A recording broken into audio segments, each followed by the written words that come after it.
y más este gobierno, mejor dicho, el gobierno no se hace cargo de lo que están haciendo, ¿no? Llevándonos a la precariedad, llevándonos a un genocidio, porque cuando uno pasa hambre, cuando uno tiene que vivir hacinado, cuando uno tiene que vivir en la calle, cuando te levantan en la calle como si las personas fuéramos basura, como lo estamos viendo, y ahora pensando en esta noche ya fría y estamos en mayo, ¿no? Todavía no llegamos a junio, y ya vienen los primeros fríos que parecen ser los peores. Y realmente nadie puede vivir en la calle, pero también tengo como muchas noticias en el sentido de que estuvimos con gente de Telesur que estuvieron en la Miguel Bru, tomando nota de cómo están las personas que están en situación de calle, ¿no? Eh, y cómo muchos y muchas de ellos no quieren ir a los paradores por cómo son tratados. Y esto es algo que también hay que tocarlo porque justamente, ¿qué nos pasa? Imagínate mujeres lesbianas o jóvenes trans tener que ir a un parador y que no los traten como corresponde. ¿Quién querría ir a un lugar donde te tratan mal, donde un lugar donde vas a ser violentada, violentade?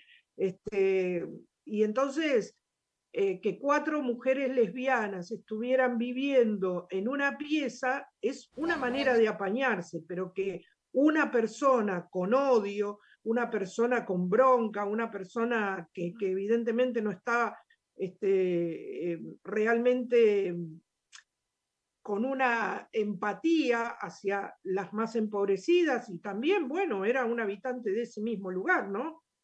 Pero evidentemente hay algo que exacerba ese odio o esa intolerancia en la convivencia. Y bueno, las compañeras pagaron con su vida, pero no estamos hablando de algo simple, sino que estamos hablando de una persona que tiró una bomba molotov para asesinar. Y eso es lo que tenemos que decir, porque cuando decimos muerte, cuando decimos, por ejemplo, falleció, le quitamos la realidad, y la realidad es que fue un asesinato. La realidad que esta persona tuvo intencionalidad de matar, y la intencionalidad de matar tiene que ver con el elemento que les tiró en su habitación, y es grave. Y estamos esperando todavía que las autoridades, que alguien, y no como un ministro que directamente evitó nombrar y decir la palabra lesbianas, porque el ataque fue a 4 mujeres lesbianas, y evitó decir la palabra para quitarle la carga, ¿no? De esto que decimos. Nuestro discurso es que este discurso que ellos están llevando adelante es discurso de odio hacia nuestras identidades.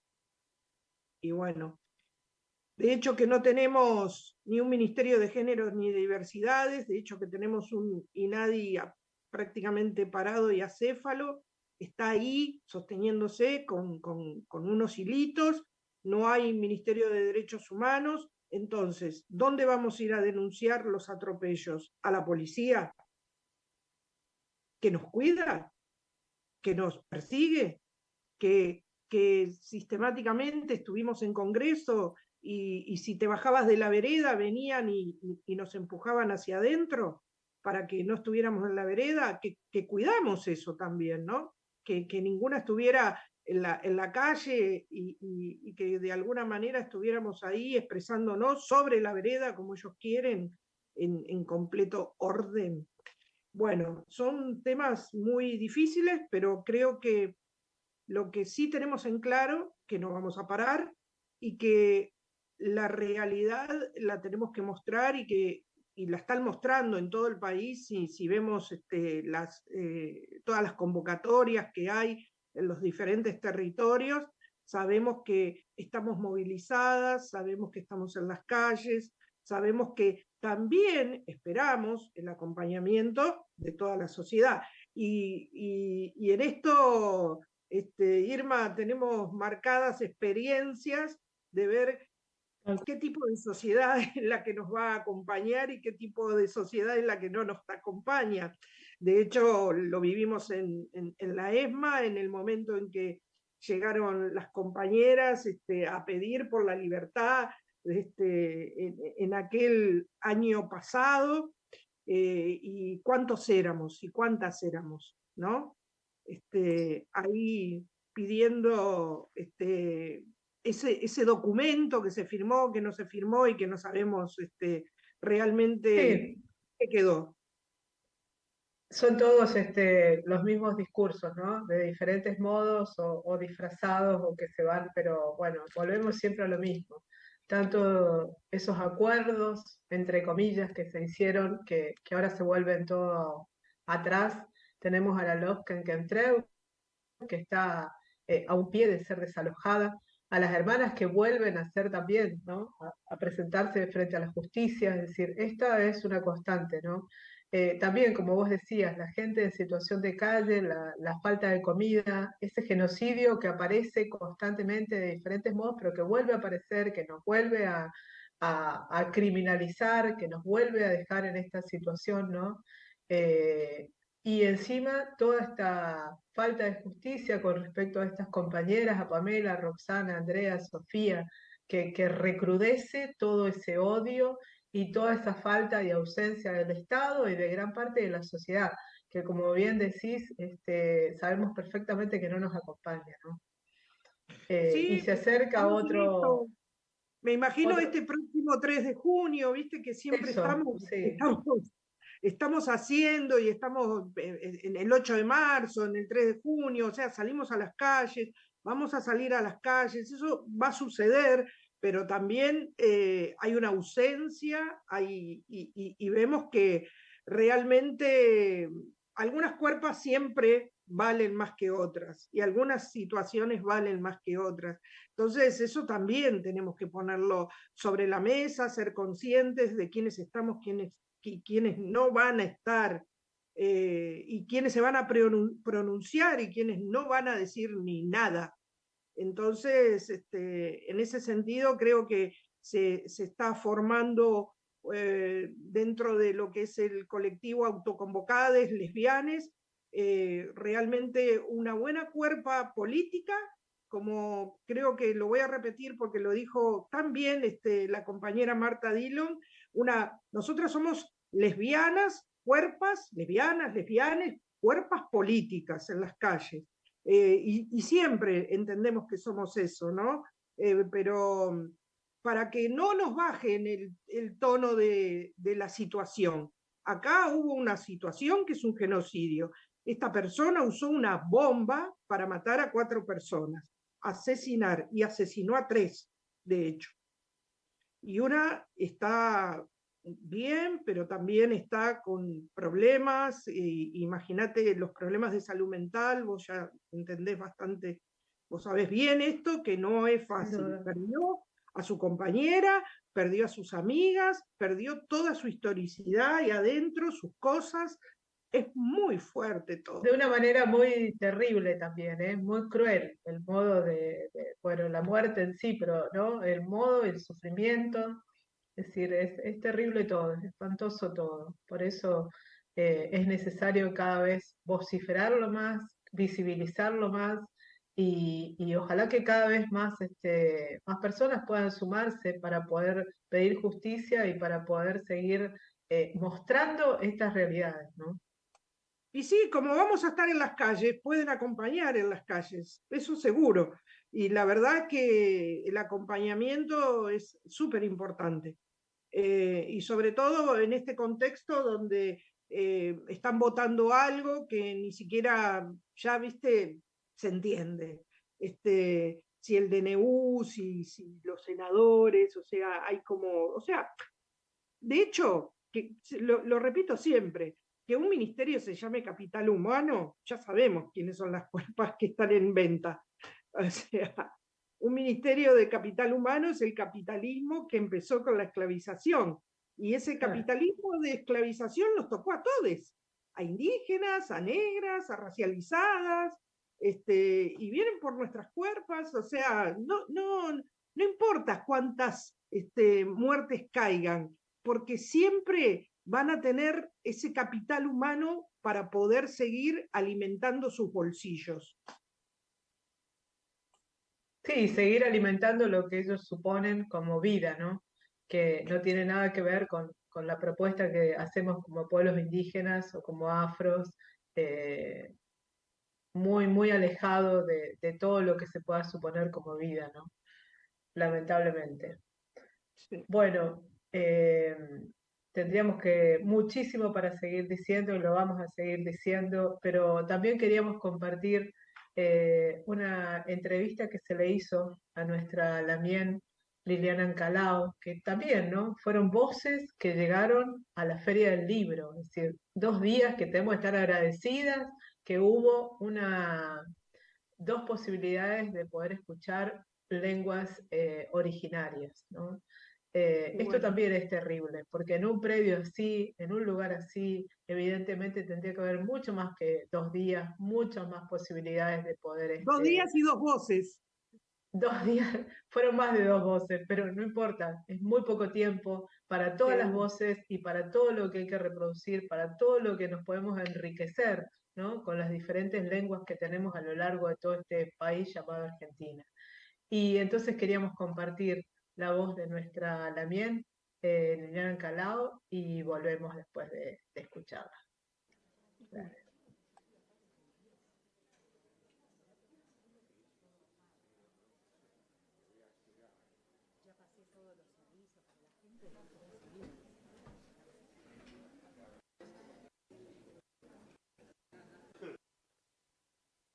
A cada uno y a cada uno de ustedes a nuestro ciclo La Palabra Indígena, diálogo con escritoras y escritores originarios, que está organizado por Fabián Martínez Icardi, Diego Antico y Fiona Martínez.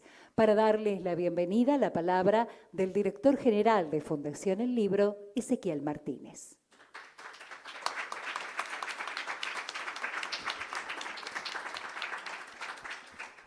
Claudia, muy hábil. Pueden sentarse, por favor. Sí. Bueno, bienvenidas, bienvenidos. Cuento una historia corta. Voy a ser breve porque yo sé que no me vienen a escuchar a mí. El año pasado, durante la feria, en un momento me llega un WhatsApp de los muchos que me llegan todo el tiempo. Me dicen, hay unos chicos de un colegio que se quieren sacar una foto con vos. Digo, mirá, estoy ocupado, tengo que estar en tal actividad. No, pero es muy importante. Dice, son unos chicos que vinieron de la Patagonia y se quieren darte un libro. Entonces, bueno, yo cuando puedo me hago un huequito, voy. Era un grupo de 5 o 6 adolescentes, tengo la selfie, y me venían a traer un libro bilingüe en castellano mapuche, que era lo que hacían en su comunidad. Y dicen, nosotros queremos que sepa que nosotros escribimos en nuestra lengua y queremos que tenga estos libros. Yo me re emocioné, porque eran 5 chicos que habían venido a la Patagonia y querían especialmente entregarme 2 libros, eran no 1, sino 2. Y todavía me emociono cuando me acuerdo de para ellos lo importante que fue poder darme ese libro y contarme lo que hacían. Meses después, Fabián se acerca un día y me dice, tengo algo que proponerte. Me dice, ¿por qué no hacemos un diálogo de lenguas originarias, no? Digo, enseguida creo que te dije, sí, ok, vos te ocupás de todo. Y empezó a tomar forma con Diego Antico, con Fiona Martínez, que prepararon esta programación que es una asignatura pendiente que tenía esta feria. Yo creo que se nos pasó, no sé, yo estoy hace 3 años, pero creo que era una deuda que teníamos con las lenguas originarias de nuestro país, que como bien dice el folleto que tienen, hay 15 lenguas activas todavía, y si no las ponemos sobre el escenario y no hablamos de ellas y no se editan y no las leemos, corren el riesgo de perderse. Y así que, bueno, esta sala tan colmada demuestra que efectivamente no nos equivocamos. Así que, nada, agradecerle a Fabián infinitamente por el trabajo, que sé que fue mucho.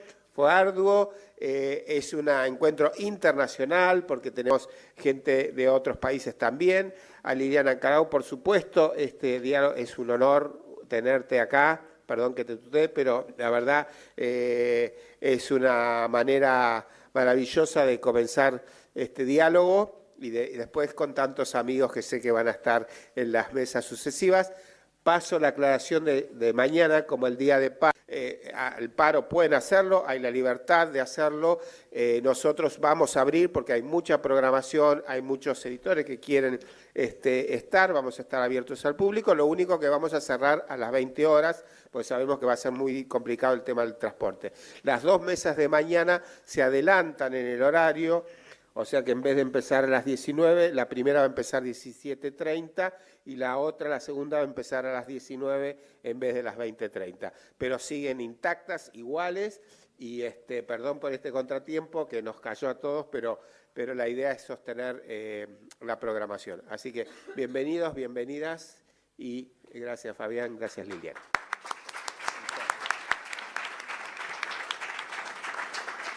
Damos paso a la conferencia inaugural, La otra cara de la Patagonia, la poesía de Liliana Ancalao, escritora del pueblo mapuche, en diálogo y con la moderación de Fabián Martínez Icardi, escritor y coordinador de este ciclo.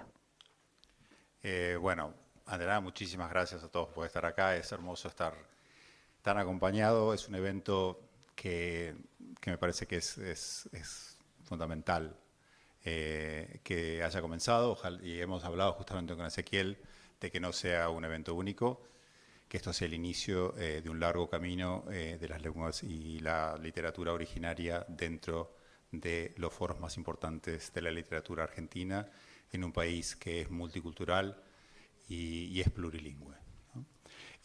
Yo tengo un honor tremendo, siento el honor tremendo de estar acá al lado de una poeta de dimensiones tremendas, estoy usando la misma palabra.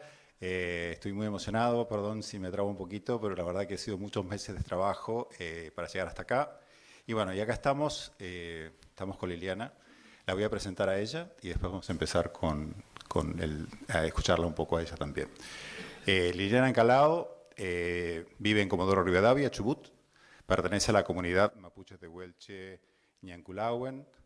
Es aprendiz de su lengua materna y profesora en letras, poeta e investigadora, asesora general de la serie animada Poemas de la Tierra, emitida en 2022 por el canal Paca Paca, miembro del Comité de Honor del Encuentro de Literaturas en Lenguas Originarias de América, Feria Internacional del Libro de Guadalajara desde 2023.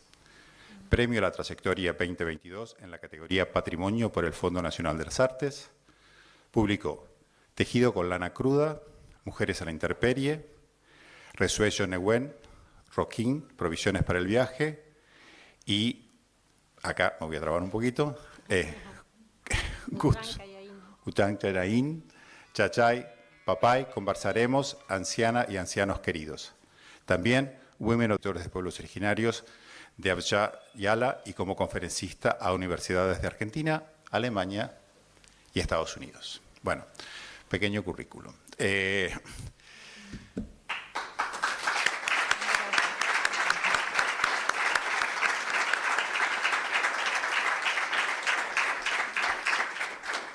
Mari Liliana. Mari Compuché. Bueno, yo estoy acá, una de las razones creo que la que estoy acá es porque soy patagónico y los patagónicos de alguna manera tenemos un contacto mucho más directo con digamos, la historia reciente, ¿no?, del genocidio y la historia reciente de los pueblos originarios y la presencia de pueblos originarios. Y también estoy acá y elegí estar moderando también esta mesa con Liliana porque queríamos hablar un poco y mostrar que si se quiere, nosotros somos, no si se quiere, no, somos las dos caras de una historia. Yo soy la cara A y ella es la cara B, por decirlo de alguna manera. Yo soy un descendiente de colonos asturianos, ¿no? Y ella es descendiente del pueblo mapuche. En estos momentos, si se quiere, somos personas similares, es decir, nacimos en la misma geografía patagónica, tenemos más o menos la misma edad, podríamos haber ido al mismo colegio, aparentemente no podríamos haber ido al mismo restaurante porque Liliana me dijo que sus padres no la llevaban a restaurantes, pero sí podríamos haber ido al mismo cine, porque a ella también le gustaba el cine como cuando éramos chicos, nos gustaba a los dos. Los dos somos escritores, ella escribe poesía, yo escribo prosa, pero más allá de eso, y rasgos físicos, no hay unas grandes diferencias en lo superficial. Pero sí hay grandes diferencias en lo que no se ve. Una de las cosas que no se ve, por ejemplo, para nombrar una sola, para empezar, es el conocimiento del origen. Yo siempre supe que mis bisabuelos venían de un pueblito de Asturias, que mi abuelo vino de otro pueblito de Asturias distinto, el año en que llegaron a Argentina, que empezaron como peones de campo, que después compraron una estancia, me hablaban de los prados de Asturias, me cocinaban sus fabadas, y siempre supe eso, supe mi origen. En el caso de Liliana, no fue tan así.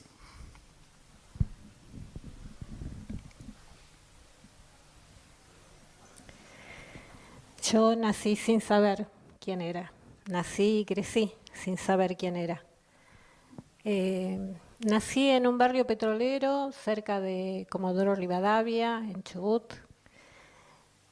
Fui a una escuela a la que concurríamos los niños del barrio.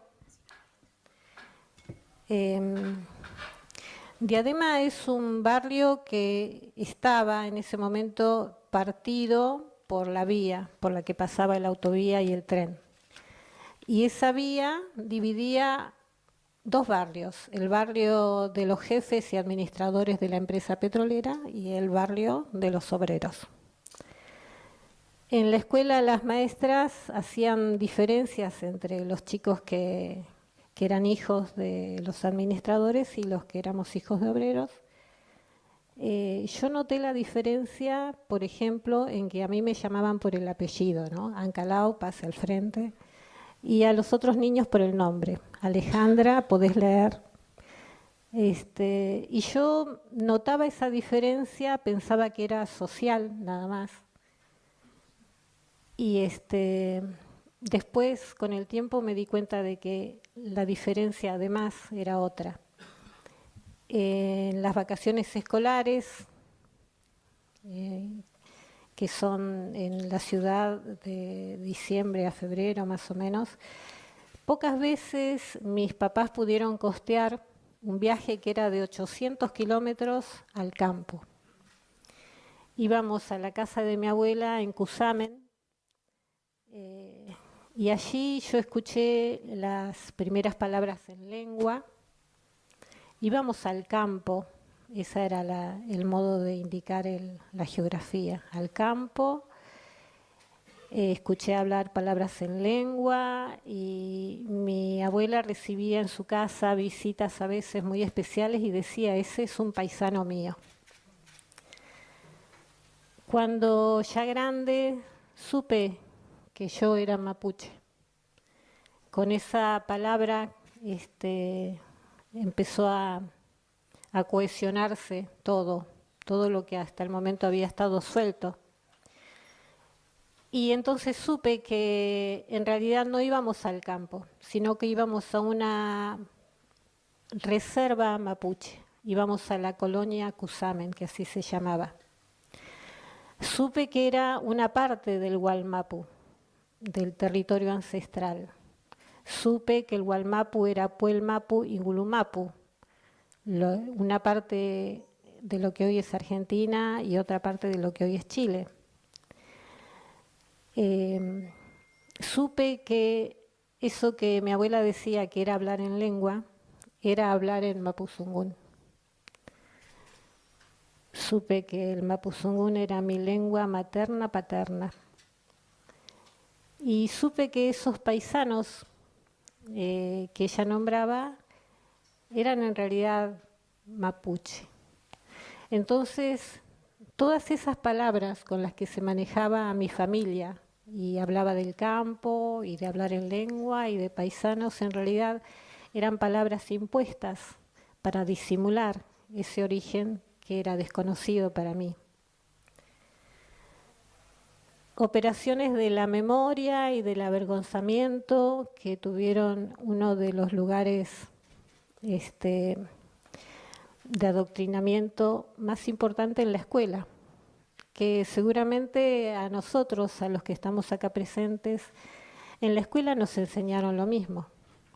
El mapa de América, de Abya Yala, el mapa del Estado argentino y del Estado chileno y la cordillera de los Andes funcionando como un límite. Entonces ahora nos resulta muy difícil pensar que esa cordillera en realidad era un paso por el que mis antepasados iban y venían, de Gulumapu a Puelmapu y de Puelmapu a Gulumapu con total libertad hasta 1880. Yo pensaba que había nacido en el tiempo de la desmemoria, pero después me di cuenta de que cuando mis compañeros de la escuela hablaban de que habían ido al campo y se referían a haber ido a una estancia, había memorias que habían seguido circulando en la intimidad familiar, como por ejemplo que mi mamá cocinaba pancutra, que es una comida nuestra, que recibíamos en la casa del barrio tejidos en telar que nos mandaba mi abuela para abrigarnos en los inviernos fríos, que mi papá nos curaba con la huen, que preparaba una jarrita, quemaba el azúcar y ahí arriba preparaba la infusión de paico o de alfilerillo, que en mi casa de Diadema, en el cerco, a veces dejaban atados sus caballos los parientes que trabajaban en alguna estancia cercana al barrio y que venían en un día libre a visitarnos. Y traían una bolsa de arpillera con un asado de capón, y que eran muy bien recibidos, por supuesto, por la familia. Bueno, todo esto que vos y yo desconocíamos, ¿no? Porque de todas maneras ambos fuimos víctimas de la desmemoria o de estas operaciones de ocultamiento de estas identidades. Bueno, justamente esa parte de la historia yo tampoco la conocía hasta hace muy poco. Y cuando a mí me hablaban de campo, era un campo, era una estancia. Cuando yo iba a la estancia, era la estancia de mis abuelos. Y en las estancias de mis abuelos había peones, esos mismos peones que iban a caballo a visitar a Liliana. Y yo hasta hace muy poco tiempo atrás, justamente por el uso de las palabras, la lengua, el campo, el paisano o el chilote, palabras que ocultaban otras palabras. Hace unos 15 años atrás descubrí casualmente que esas personas que fueron muy cercanas a mí eran mapuche o eran tehuelche. Eso me pegó un giro y justamente es la segunda pregunta que voy a hacer ahora en comparación. Yo desde ese momento, y conociendo no solamente mi historia de un descendiente de colonos, que por más que hubieran empezado desde abajo, tuvieron todos los privilegios para llegar a donde pudieron llegar, yo cuando me entero de la otra parte, de la desmemoria que se convierte en memoria, me planteo desde dónde escribo. Y es complejo, porque para mí ahora escribir sobre estos temas, por más que escriba ficción, por más que escriba literatura, es escribir desde la incomodidad, es escribir desde la indignación y es escribir desde la tristeza. ¿De dónde escribe Liliana?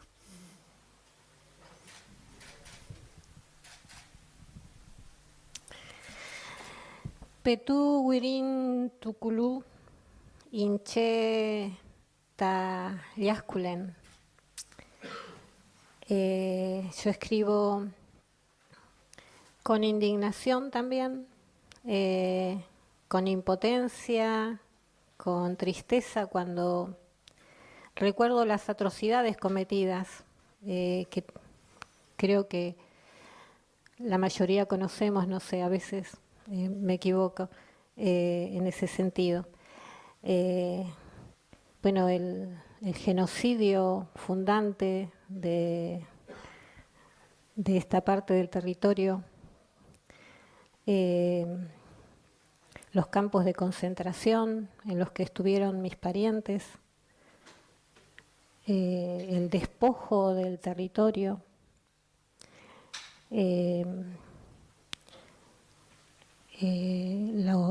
los arreos humanos por cientos y cientos de kilómetros hacia los campos de concentración, hacia los yerbatales, hacia las zafras, el reparto planificado de los supervivientes de ese genocidio hacia donde estaba Rudecindo Roca o hacia Tucumán, etcétera, hacia la isla Martín García. Y no solo las atrocidades cometidas en lo que se llamó Campaña del Desierto o Pacificación de la Araucanía, sino las que siguieron después, porque cuando mis parientes, mis antepasados llegaron a los nuevos territorios, que eran pedazos del territorio entregados como limosna, los estancieros vecinos les corrían los alambrados y les iban quitando los lugares del agua y del pasto para los animales. Los bolicheros mentían sumas fraudulentas en las libretas de ramos generales y la gente terminaba pagando con su campo o con sus animales y estaba cada vez más empobrecida. Bueno, y el manejo de las leyes, ¿no? que siempre fueron creadas por esta sociedad hegemónica y que siempre supieron también cómo evadirlas. Y ahora hablar del avance de las mineras, de las hidroeléctricas, de las inmobiliarias que van sobre los que eran los piegreros, como dicen los ancianos, esa tierra que no era buena ni para el cultivo ni para los animales, ahora resulta valiosa nuevamente. Y siempre en un contexto en el que la posesión de la tierra era precaria y bueno, lo sigue siendo. Así que, bueno, así siento cuando escribo Petú Wirin Tuculú, Incheta Hueñanclen. También escribo con nostalgia y con tristeza. Nostalgia de ese idioma que nos perdimos todos, el mapuzungún. Nostalgia de ese modo de concebir el mundo, a donde todos somos parientes, incluso con los animales, los ríos, las plantas, con quienes nos debemos una buena convivencia. Y Narrume Finta Mapuche Kimun escribo con responsabilidad, porque estas operaciones de la desmemoria nos abarcan a todos. Entonces tengo miedo de tergiversar, tengo miedo de meter la pata y decir algo que no es, porque soy un aprendiz también de mi cultura y estoy haciendo un camino y a veces puedo equivocarme, seguramente más de una vez. Y Piuque Luklen escribo concentrada en mi corazón. En mi corazón está mi gente, el pueblo mapuche, mi familia, los que están caminando ahora, que estamos caminando juntos. También los que aún no se reconocen como parte de un pueblo originario porque aún no pueden hacerlo, porque estas operaciones de avergonzamiento han sido terribles. Pero también hacia ellos siento esta ternura que se mezcla con el dolor y desde allí escribo.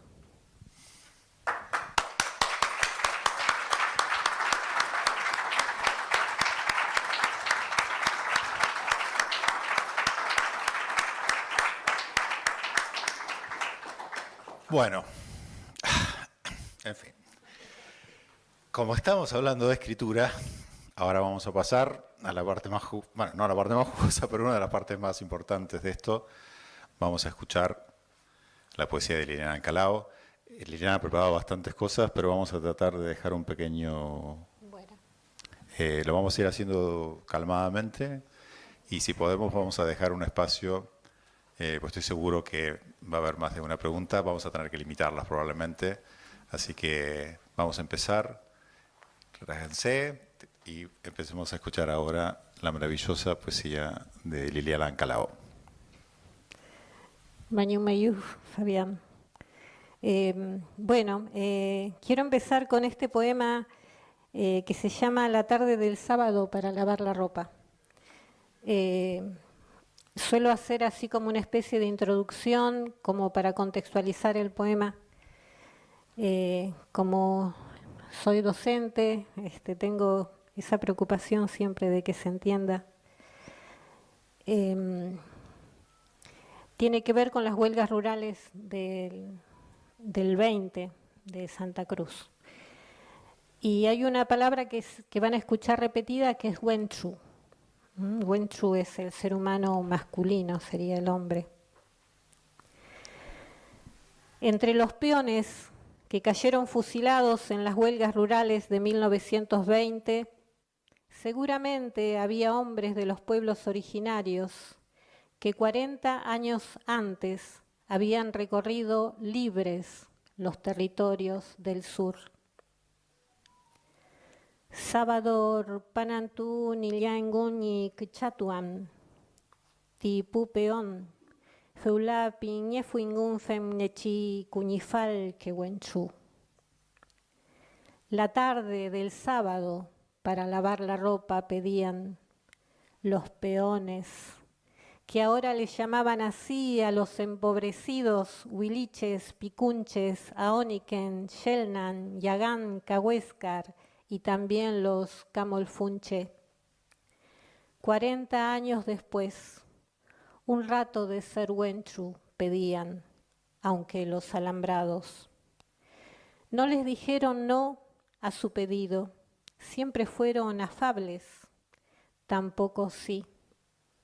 A las ventanas de brisa en el galpón cerrado, un suspiro limpio que ventile el pecho y se lleve el olor de los corrales, lo desparrame como el agua enjabonada el sábado a la tarde en el patio de la estancia. Un respiro de aire sin patrones que ahora debían llamarle así a los muy enriquecidos. No les dijeron no. Los muy prolijos hicieron venir a los milicos y no les dieron tiempo para lavar su cara y su cabello, que el agua corra hasta sus pies el sábado a la tarde para lavar sus calzoncillos, la camisa, la roña de los puños, la mugre del cuello, los sudores de la espalda. Salir del ciclo de la lana por un rato, que la aparición, que cortarle los huevitos a las crías y la señal del patrón en las orejas, que la pelada del ojo, que la esquila, que los fardos de lana trepándose hasta el techo. Ni el aingun pu guancu ni anuam, ni urcutuan calul guayoru palingun, ni nuchanca ni kuf kuleam. No tuvieron. Los bancos que pedían para sentarse, descansar el cuerpo, armar el círculo de la conversa y el silencio, y que en los puestos, esa distancia alambrada en la inmensidad del latifundio, el hombre no esté solo, condenado a estar impar. Eso pedían, a cambio de volver a producirles las ganancias. Y los ataron, como hacía 40 años atrás, a sus parientes, allá por el Chubut, en el corral de Sacamata, como animales, los milicos obedientes de los muy enriquecidos. No les dijeron no, tampoco sí. al sábado a la tarde para volver a hacer Wentru por un rato, para lavarse, bancos, velas, aire, no estar solos en los puestos, no más pedían. Balas les dieron los milicos obedientes. Primero los pusieron paraditos y en fila como los postes del alambre. A los peones que se habían atrevido les apuntaron ahí a la memoria. Y fueron cayendo las camisas con sangre que ningún jabón refregará el sábado a la tarde. Y vuelve a gotear el dolor, mierda, vuelve.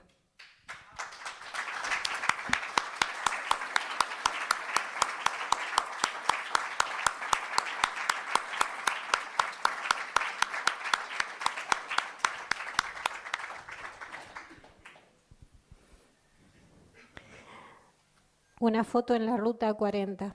Este poema tiene que ver con ese recorrido de siempre cientos de kilómetros para ir a Ñelllipún, para ir a Untraún.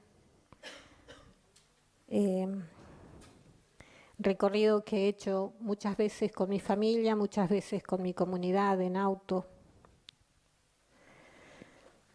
Senger leufu pleka genoa pule. Alun mai ninakun fentremateka fentrenucham, kuchayelin rume. Rupalin futa warria rupumo pulamien.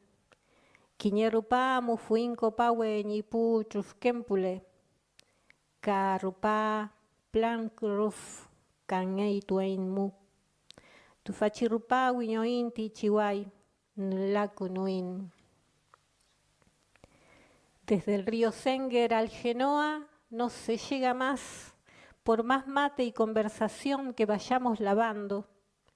Si habremos andado por esta ruta, Pulamien, una vez nos dirigíamos a las cenizas marrones del Copahue.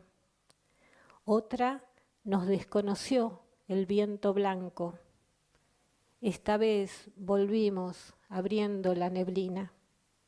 Siempre esforzando la vista para no perder la huella. Las napas de la memoria se distinguen en la tierra.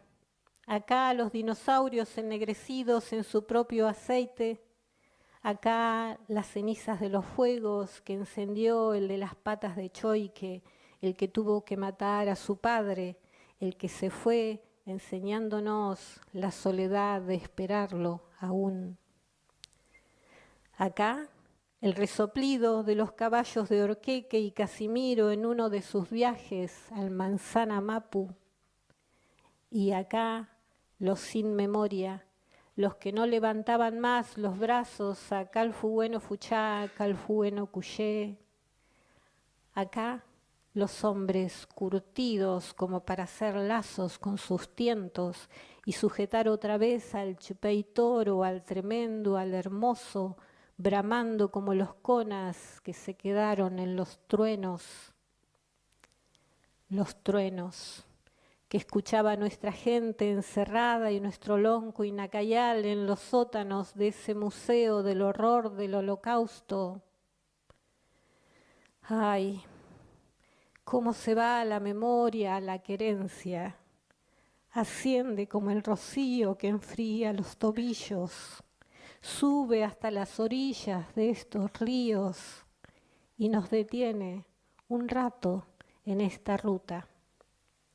Salimos al aire que nos dobla, nos peina como a neneos y sacamos una foto de esta imagen para la que no necesitamos el recuerdo.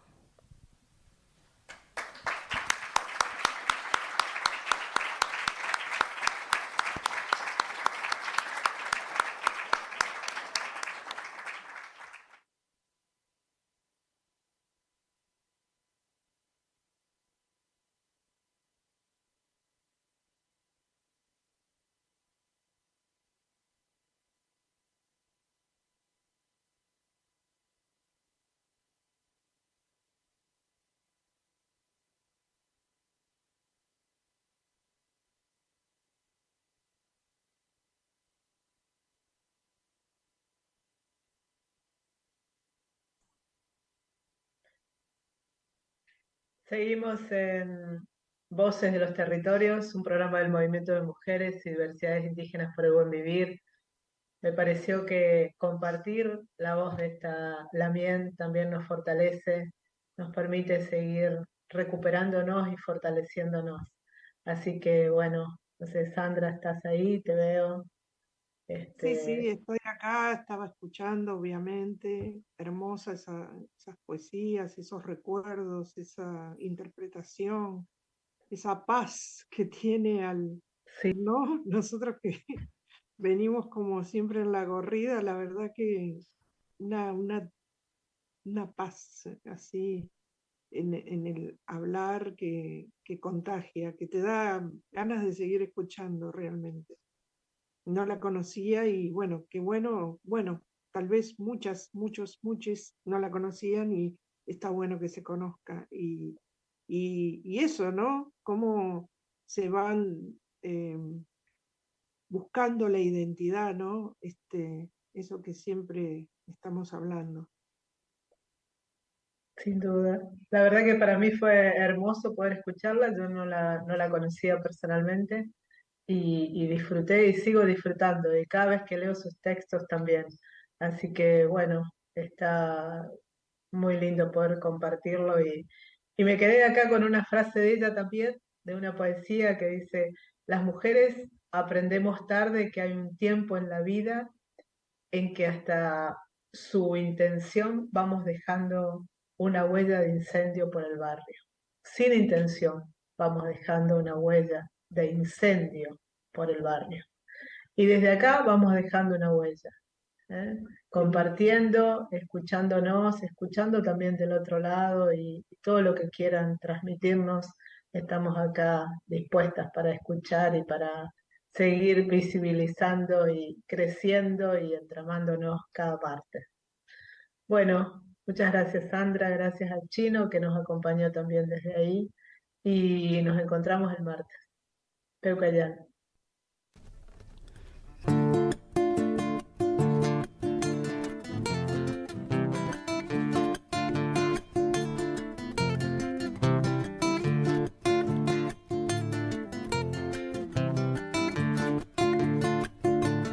Eshene nuwakaki wachis Sam awokin iyeka shilesin wet na yesenen Kanwochena posakana kiyisiles Kanwochena posakana kiyisiles Eshene nuwakaki wachis Ekelme nuwawasi